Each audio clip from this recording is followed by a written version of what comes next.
আমি অনেক অনেক আশায় বুক বাঁধব যে যিনি সারা পৃথিবীতে মর্যাদা পেয়েছেন সমতার ভিত্তিতে একটি অর্থনৈতিক সংস্কারের জন্যে, সকলের অন্তর্ভুক্তিতার মধ্যে দিয়ে একটি বাংলাদেশ পরিবর্তনের জন্য, যদি সবাই তাকে বিশ্বাস করে, আমি কেন বিশ্বাস করতে পারবো না।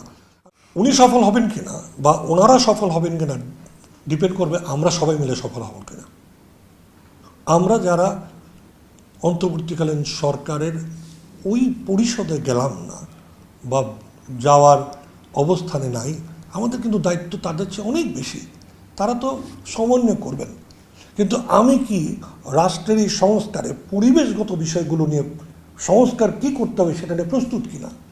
আমি কি সারা বাংলায় আমার যারা পরিবেশ কর্মী রয়েছে, গ্রিন ভয়েসের মতো তরুণ যোদ্ধারা রয়েছে, যারা ইউনিভার্সিটির ছাত্রছাত্রী ভবিষ্যৎ নেতৃত্ব দেবেন, তাদের দাবিগুলোকে, তাদের এই সমস্ত এতদিনের ত্যাগের মধ্যে দিয়ে যে আন্দোলন, সে আন্দোলনের চাওয়াগুলোকে আমি কতটা যথাযথভাবে এর মধ্যে অন্তর্ভুক্ত করতে পারছি, সেটাই কিন্তু আমার জন্য সবচেয়ে বড় দায়িত্ব।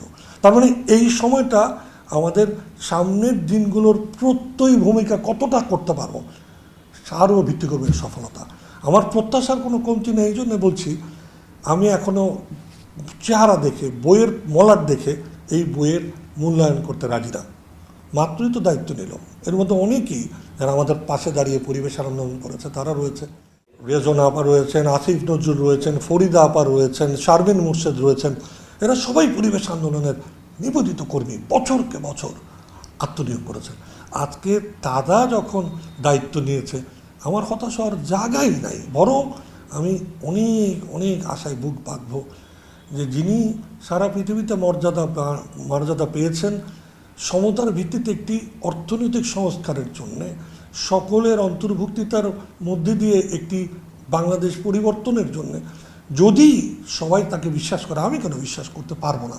আমি বিশ্বাস করতে চাই ততক্ষণ পর্যন্ত যতক্ষণ পর্যন্ত আমাদের সকলের বিশ্বাসের জায়গাকেও উনি অন্তর্ভুক্তিতার মধ্যে নিয়ে এই পরিবর্তনকে, সকলের পরিবর্তন নিশ্চিত করেন। এখন পর্যন্ত তার প্রতিশ্রুতিতে কিন্তু সেটা বারংবার উচ্চারিত হচ্ছে, এবং আমি বিশ্বাস করি ছাত্রদের ওই কল্যাণকামী রাষ্ট্রের যে চেতনা, সেই জায়গায় হঠাৎ করে কেউ স্বার্থান্বেষী মহলের সুযোগে এটা হাতছাড়া করতে দেবেন না।